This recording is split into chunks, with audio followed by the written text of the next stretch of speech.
Good morning and welcome to the Good Builder podcast. Today's guest is someone who doesn't fit the mold, and it's exactly the point of why I got her on. She's an amazing woman who's been a single mum of two, all while working full-time and studying for her QBCC license. She's got 25 years experience in the industry and a proud Indigenous Australian woman who is passionate about mentoring and advocating for women in trades. I went and visited her the other week at Adapt Modular, and she showed me around the space. She's also, just on that, she's actually heading up that whole division there and bringing that modular division to market. And it's amazing what she's doing there, the work and everything. One thing I might ask her to do is just move in that microphone a little bit back before we start. There you go. And I might even twist it a little more. Here you go, Beck. Thank you. But I am so pleased to welcome this amazing lady to our couch. I just glanced over her career and her life. I forgot about the bricklaying stuff as well, so we can talk about that later. But it is my pleasure to have on the podcast Bec Askin from Adapt Modular / absolute legend of a woman who has done some amazing things in her life. So how are you? Good. Busy, stressed, all of the above, but good. Thanks for having me. I really appreciate it. That's all right. It seems like a bit of your life was pretty busy and stressed, to be honest. Yeah. Sorry to sort of say it in that way, but, would you tell us a little bit about it? How did it all start? Where did you come from? How did you get into the industry? What happened along that massive journey? PCC license holder, single mum, crazy stuff. It's life. And I suppose like any woman in the industry, you kind of fall into a role. It's not one that I actively chased after. I started helping my husband at the time in his business. So, you just start picking up, doing bits and pieces to help them out. I was still working full time at that point. And then the business that we had grew so that we were, subcontract to a builder who we were doing concreting for about 320 homes a year in Townsville for DHA. So we won a really huge contract up there, and I just basically took over the admin side of the business just to keep it rolling. Yeah. Because that's kind of what you do in that dynamic. Yeah, that was successful, very successful business for 12, 13 years up in Townsville. I also, in that mix there, was an office manager for a renovations builder, high-end renovations builder in Townsville. So it's not a role that I ever envisaged myself in. If I put myself back into high school, the goal was to be a peacekeeper for the UN. Oh, wow. Ambitiously. Yeah, well, in construction, I think you do that. I saw you at Adapt Modular. You're kind of peacekeeping between the trades get the thing done and the people wanting it done. Yeah, exactly. But yeah, it wasn't ever a thing where I thought, well, that's what I'm going to do. So fast forward a few years, my husband and I, we split, and I was sort of faced with a crossroads. What do I do? Do I start again and do something new, or do I stay with what I know but deep dive into it? Like let's really get into it. And I love construction because of the variety that you have, the different people you get to work with, the different opportunities you have, and not only that, the clients and the projects as well. So yeah, I just decided, well, it's what I know. Let's dig in, and that's what I did. And very intense few years, and here I sort of am. Would be intense. I think you're skipping over a few details. You're a very humble lady. Let's not talk about a very intense few years. Let's talk about what you achieved. I'm not saying like the Good Builder podcast is a big thing, but I tell you what I like about it. The best thing about the Good Builder podcast is not, I want the community to listen to it. I think that's cool. But I think it's cool for someone to have the opportunity to tell their story, and be able to like go, hey, I did that. Yeah. Like how freaking cool is that? Like tell it, not glance over it. What did you do? Well, I started at the bottom at a reception job for another builder, and basically worked my way up and gained knowledge inside the modular industry to a point where I was able to take over the contracts admin side of the business. And again, there was an opportunity there to say, well, let's just keep growing. Let's see how far I can go. Like, why not? As everyone used to say, YOLO, you only live once. That's right. So let's push and see how far I can go with it. So the opportunity came up to do my Cert 4 in building and construction, which I did, and leveraged all of the past year's knowledge that I had with that. So that was about 2 years it took to study, as well as working full time and looking after 2 kids. And this is all while COVID was happening. And, it was Do you just. see why I asked you not glance over that detail, please? Yes. Beck? Yeah.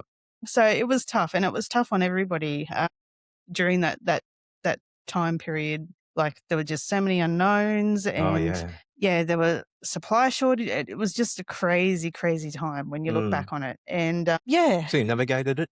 Pardon? You navigated it Navigated well it. for the builder you were working for. You navigated it well for your family, which is just as important, and for your 2 beautiful kids. Yep. So, and that was paramount. And that was, I suppose, the reason why I chose to dig in a little bit more with what I was doing, because at the end of the day, it's just me and the kids. Yeah. And if I don't do it for them, who else do they have? So, they really became my why and my driver. So, being a single parent, you've only got yourself to rely on. And same with them, they've only got you and, the other parent. But when you have them the majority of the time, it's like you're the main everything. So it was a case of I have to do it for them, not only for me, as my own, I suppose, driver and ambition, just to see how far I could take it, but mainly for my kids, because if I wanted to be successful and get outside of that, lower level of income and, provide them with stability, because, there was housing shortages and prices were going up. So it was really a case of, look, I have to do it. So, I dug in and did it for my 2 kids, and, have navigated through that, managed to buy my own house and there you go. Be the provider for them, and have that stable roof over their heads, and hopefully be a good role model for them as Hell well. of a good role model. And and then further on from the Cert 4, I thought, well, next step's a QBCC license, so I applied for that and got that. So it's just been a sort of a flow-on effect from that initial decision to make a go of it. I'm so glad that I asked you to expand on that. Do you see how, this is the lady that's sitting here, like, she just goes, oh yeah, just got into it, did some stuff, let's move on. I'm like, no, let's talk about it. Let's talk a little bit about the journey. That was a big journey. That was very cool, Beck. When you look back on it, like, that's super cool. So cool. Thanks. Now, being a woman and an proud Indigenous Australian as well, and all that sort of thing, and coming up in the trades as a young woman, what was it like, and what do you think it's like now, and what do you think sort of needs to change? So you're a big advocate, hey? Yeah, I love promoting everybody to join the construction industry. Absolutely, because it's such a great industry, and we need more women in the industry. I think we're missing that balance. We can push and be domineering and all that sort of stuff, but there are times where it needs a bit of a softer touch across the board. And I think women do bring that skill set to the industry. So but back when I first started going out on site with the boys and what have you, it was very much a, don't get your boots dirty, don't break a nail, cat calling, all of that sort of thing. I shouldn't laugh, but it was what it was. It was what it was, and it was the male domain. And to see a woman on site was very unusual. Fast forward to now, I believe that we still have barriers against us, because I feel women need to prove themselves before they even get out on site, or before they enter into the role. You feel there's still that stigma?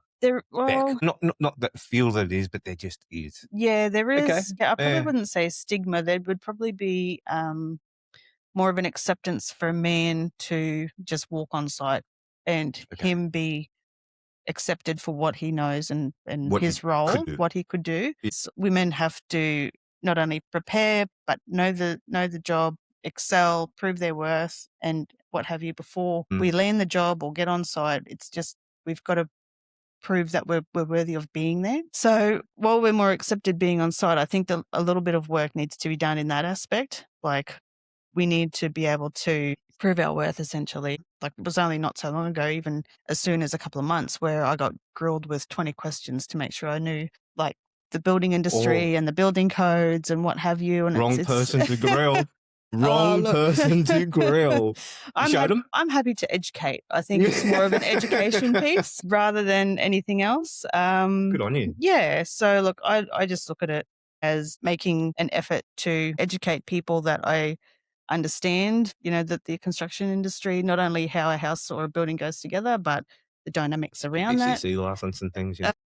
But yeah, so I think there's a little bit of work that needs to be done in relation to being more equitable.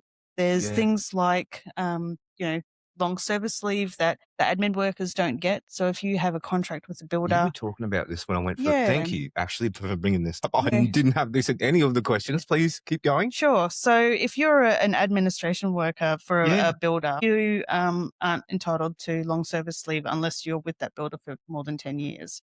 And that very rarely happens these days because we have contracted works, the pipelines are in and out, up and down.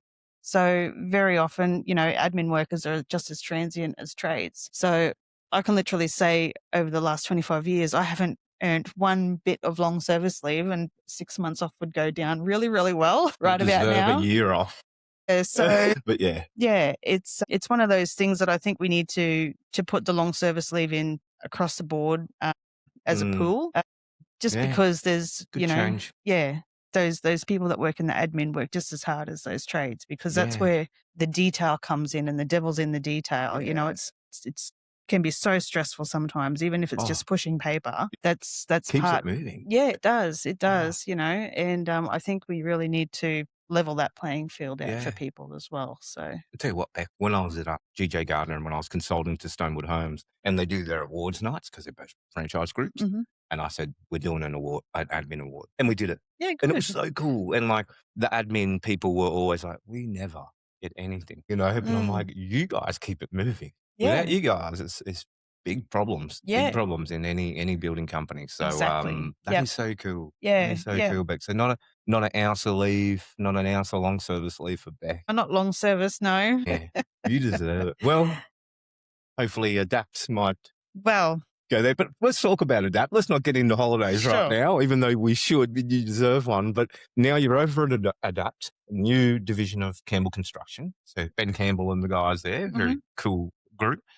Walk us through exactly what you're doing over there, what your role is, how you're going, and could you talk about that cool little building that you showed me when I came out on site and where that is right now? Yep, sure. So Ben and Sarah Campbell, they're the owners of Campbell Construction Co., approached me to start a new modular division as a part of their company, as a division of. Smart guys. Well. Yep.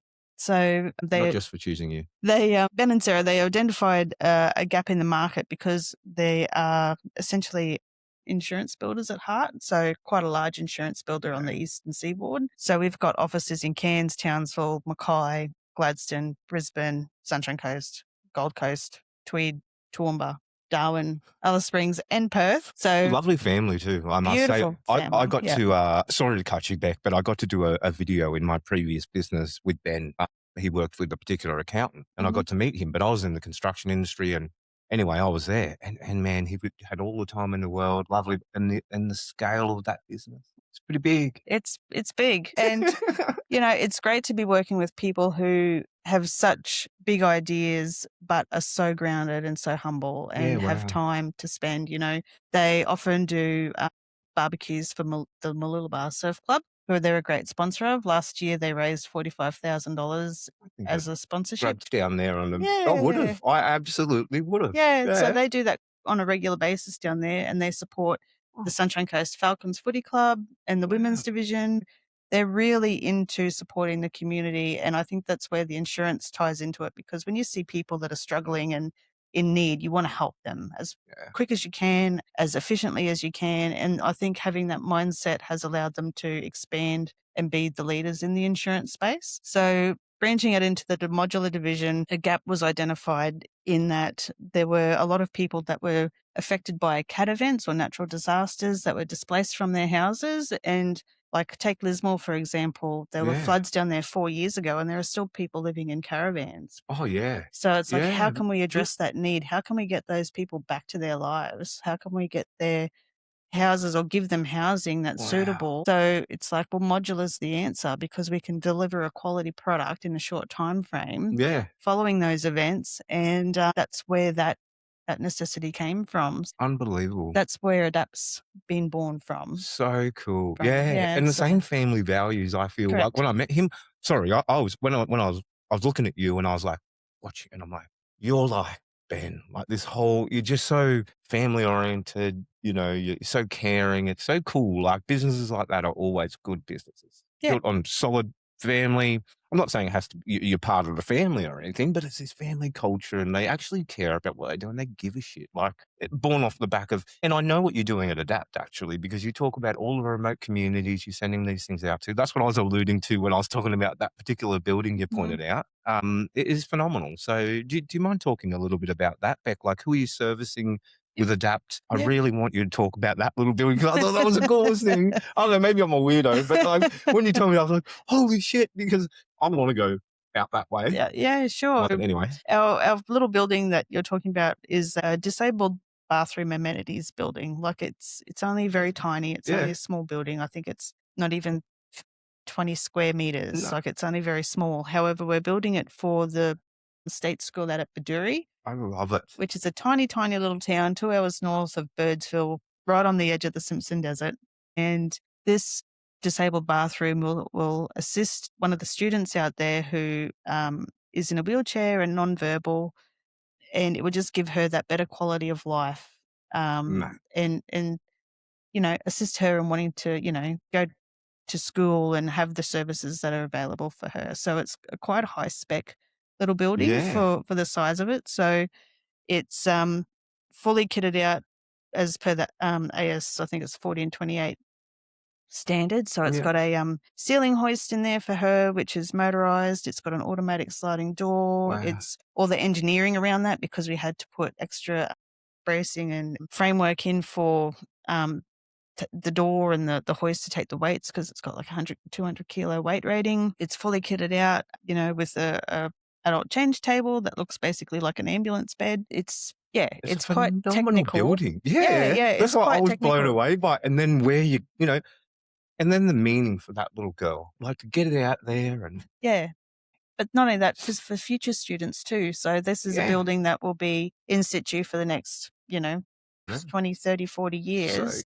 cool. But it'll just open up that avenue for future students or people of the community that might be able to use that facility. It just creates a ripple effect and has a positive impact on little communities like that. So even though it is small and it's a 5-day trip away from here, like we're willing to service those areas to give them that facility, to improve their quality of life and what have you out there. So So cool. yeah, it's pretty cool. It's pretty special. And then the other buildings that you had, and I took a few pictures. I'll put that up with this podcast. Actually, I'll weave it in with this vision here because you might look down below. Hopefully, I timed this properly. But if you look down below, you'll be able to see some of the vision of Beck's buildings out there. But even the homes there, I was just like, just plonk that on a bit of land. I'll live in that. Like, and so easy and built, offsite, Yep. transportable on there. And it's just modular is interesting for me. And I know I'm talking the dark ages compared to what you know, but a lot of people think it's these square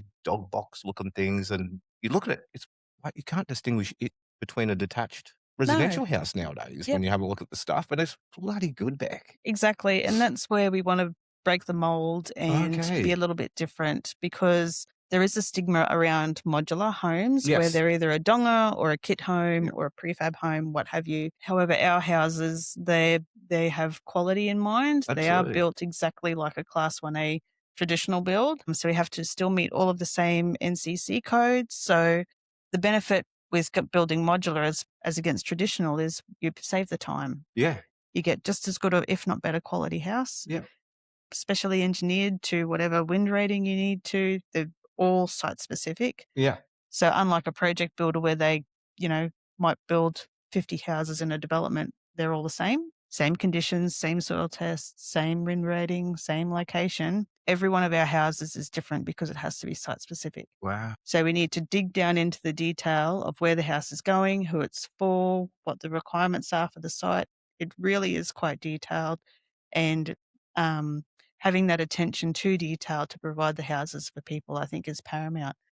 Absolutely. And Mm. and as I said, and as you said, the actual design of the things are phenomenal. What Mm. you've so do you handle a bit of that design? Are you I say you okay, because was that your design that we were thought so you said that? That Yes. was good. That was nice. Yeah. That's what I said. Remember I said to you, I said, you could plug that on my bit of land, I could live in this. So that design was basically designed for people who were in need of temporary accommodation. So Mr. and Mrs. Policyholder that had a And loss that's a of their temporary house. home?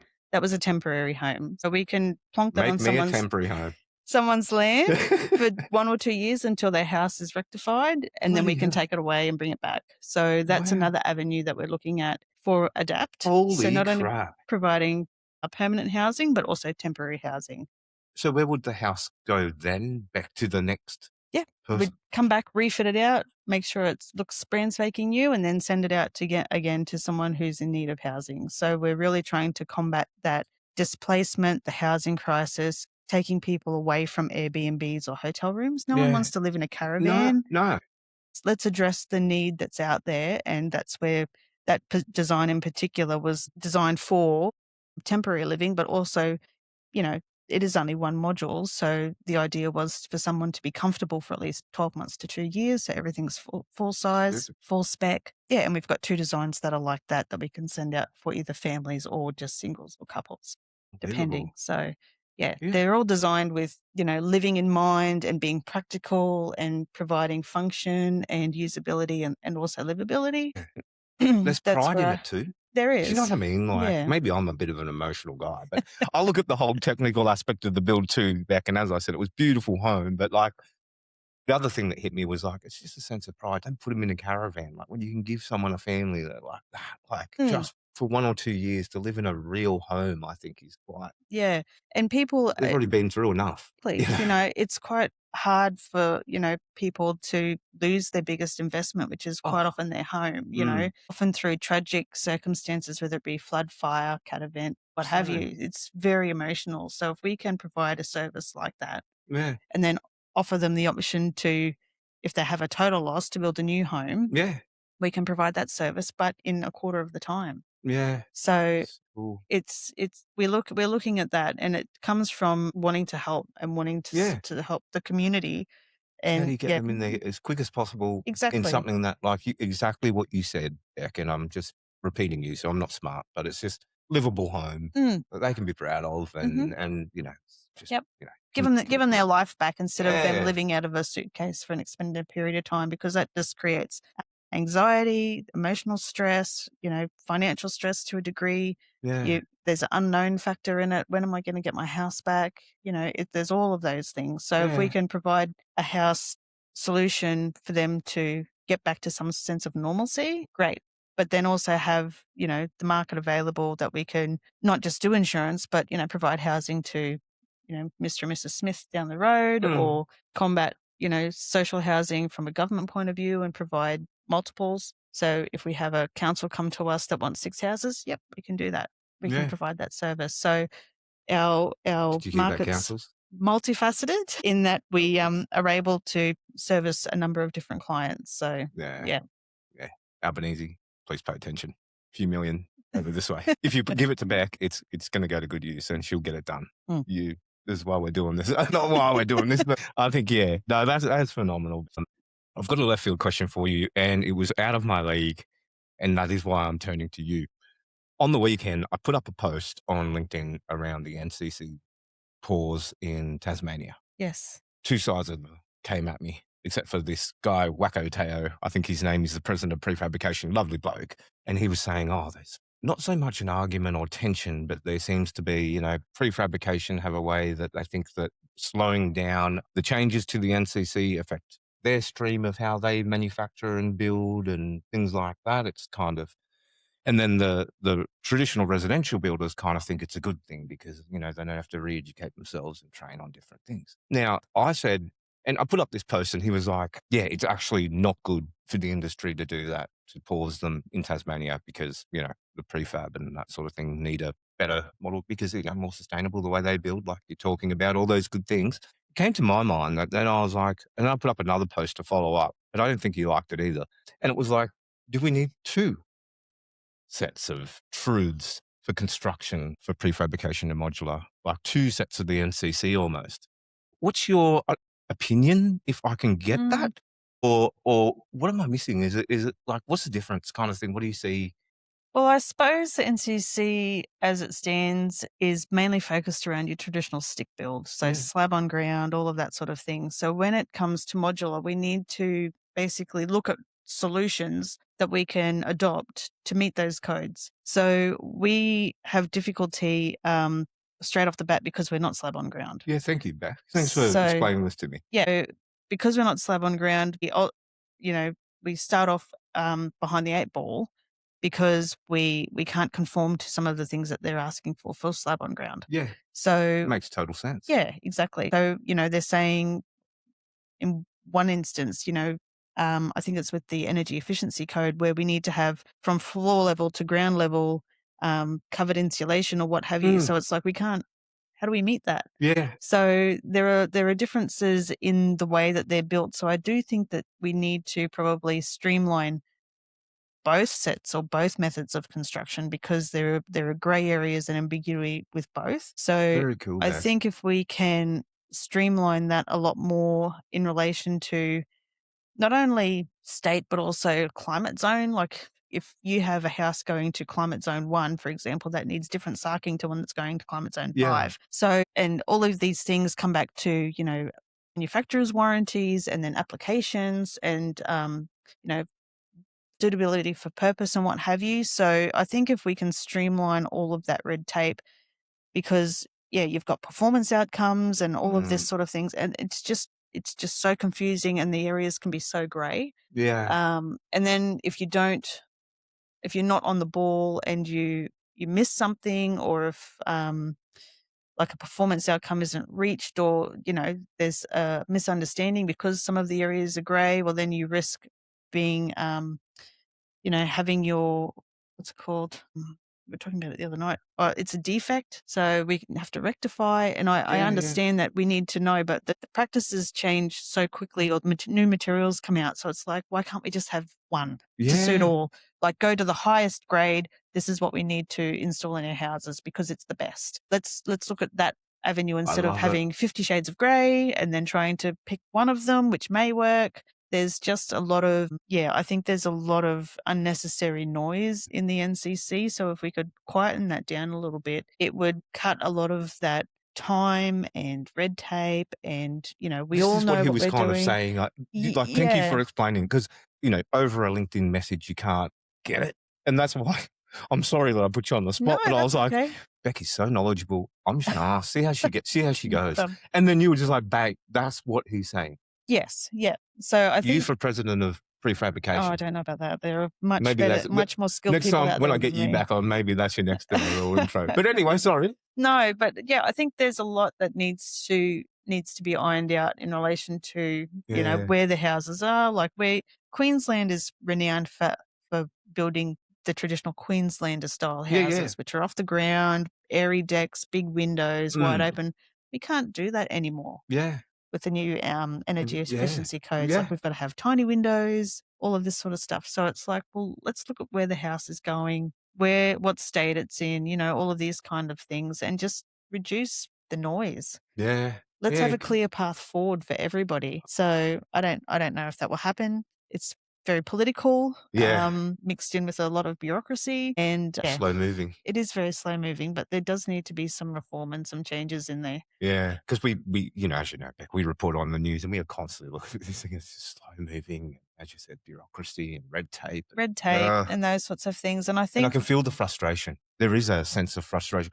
You know what? What's really interesting about a good builder, like, I'm sorry to talk about us, but I was like going around and I thought there's sort of tension in the industry. And I think when I first started the podcast, I'm like, hey, builders, be good to your trades.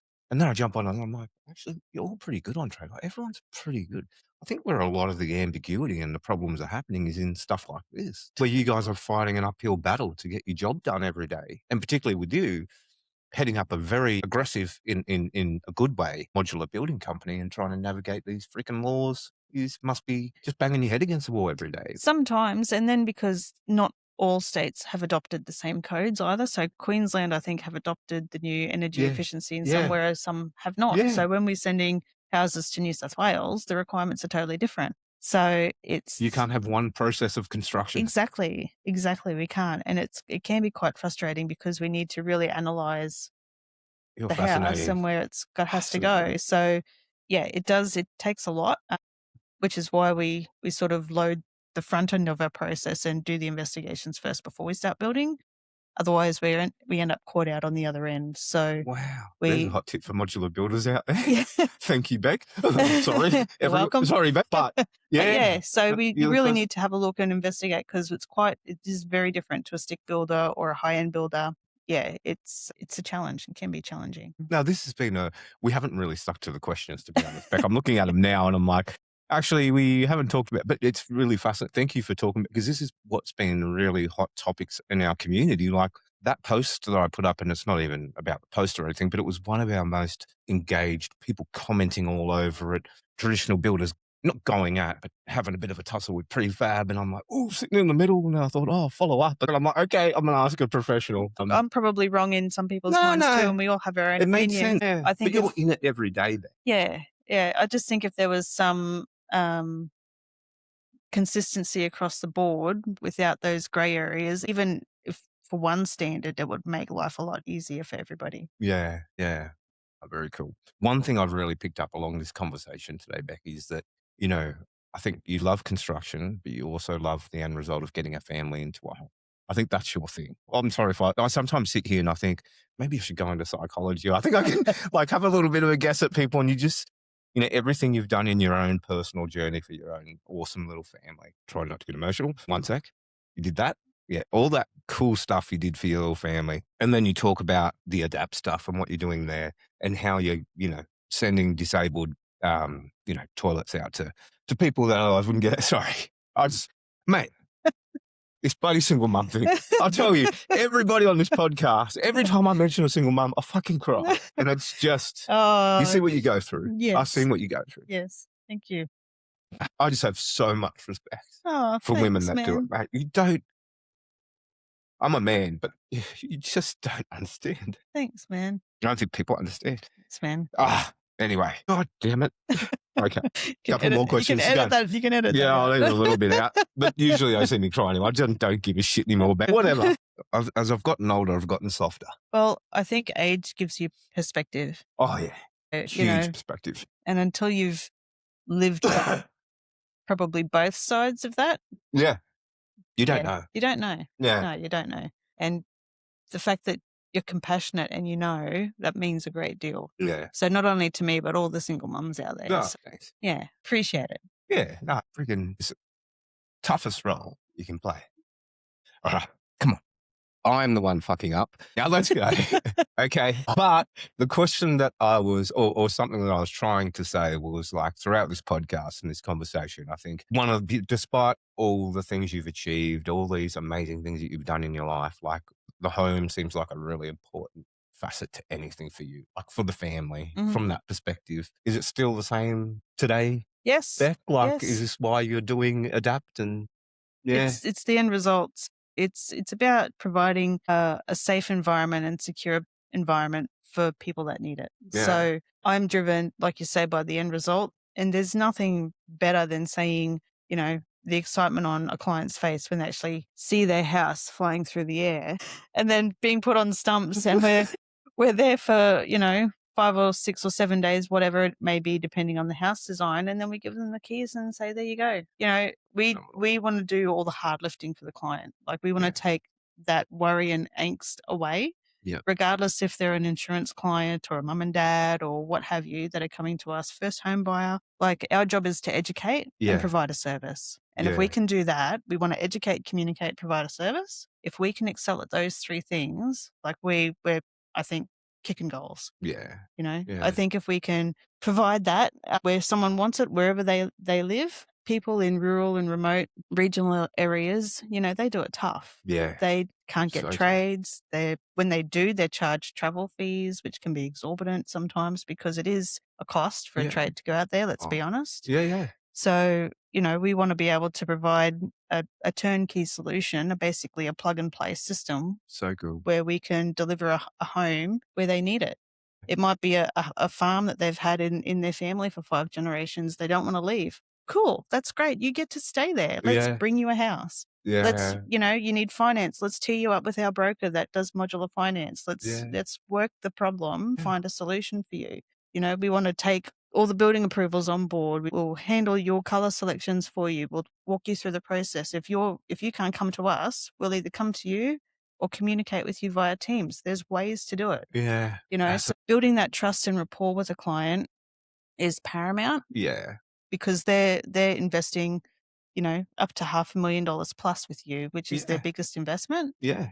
And it's going to be somewhere where they're going to, rest, relax, recharge, escape from the world, raise their family, cook their Yeah. meals, do all the things. So that's really important. And that's what sort of drives me, I guess, from that perspective, is being able to provide that environment and that safety for people that need it, particularly in areas that might have not seen a new build for 20, 30, 40, 50 years. Yeah. So, Even let's that do would be it. fascinating itself, wouldn't it? Yeah, yeah. You know? It's great. It's fantastic. And I think it kind of blows people's minds when they see the modular home come in Yeah. and then the quality that we can provide Yeah. once it's finished. Yeah.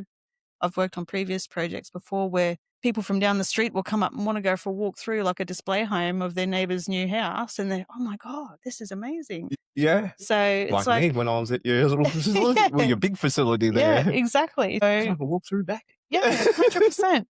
And doing what we do well and with quality and pride, I think, really sets us apart from, Absolutely. a couple of others that are in the market at the Yeah. moment. So I think so too, Beck, and that's why we got you on. Yeah. yeah. And yeah, when you're a very trusted name and person with a great reputation in the industry. Oh. And the more I get to know you, I'm just like, God, my respect levels have just gone up in this podcast. 200%. I don't know if they can go any higher, but we've got just a couple of more questions, Beck, and I'll hold it together for these two.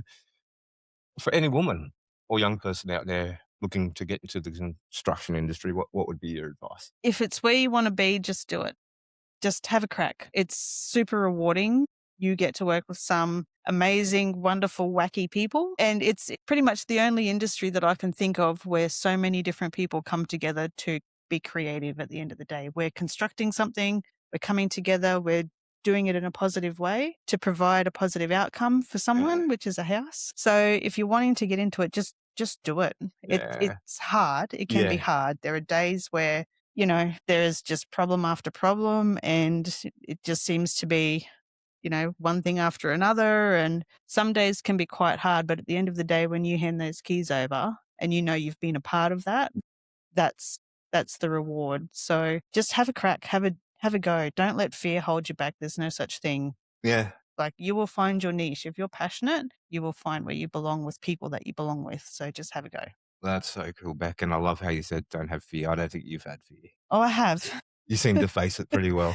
Well, I've come to learn that there's no such thing as it's driven by your imagination. Love it. This is a cool little nugget. Yeah. So your All in imagination your head.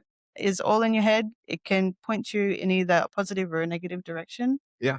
And at the end of the day, fear is just something that you've imagined that's not real nor present. And it's a choice that you have to either take that on board or not. Wow. That was really, no one's sort of talked about that. I think it leads into our next question, really, which is the last question. In a way, no one's ever sort of spoken about. I think that's really cool, Beck. I think that's something that your head's a powerful thing, and you obviously have a great head on your shoulders to do everything that you've done in your journey so far. And we'll be getting you back on because I want to see what else you've been up to in the next few months. We'll get you on every couple of months, and we'll catch up with Beck and have a little regular segment, see what's happening out there because she gets in early anyway. So before she starts today, thank you for that. Last question for you, Beck, and it's one we ask everybody. In your eyes, what do you think makes a good builder? Someone that operates from a place of integrity. So you need to do the right thing when no one's around. So I think if you can handle your clients with open communication, honesty, build that trust and operate from a place of wanting to do the best for them. Look, at the end of the day, it's a business, but there is a human element to it as well. And we need to look at that rather than just the dollar figures at the end of the day. So I think if someone comes and operates from that space, that's a good build. That is very cool. An answer that we haven't had. I don't know what number this podcast would be back, but I reckon it'd be about 250. Yeah, right. Out of 250 podcasts, we've never had anyone say that. I think that's really cool when you're operating from, that Yeah, truth in yourself and correct. what you want to do, I think. And you've done that your whole career. And that is what I was saying. And I think why I got emotional is like, that's so cool because you obviously do it in your real life and your real life is your work, but you do it you just bring it all across. You're a Exactly. good builder, Beck. Thanks, So man. that is it, guys. That is a peek under the hood of Adapt and really Beck, who is an amazing lady. I've had a great time talking to you. And I just, as I said, just respect just grew. I didn't know the full story. Thanks, Aaron. Thanks Thank for you very having me. much. Appreciate it.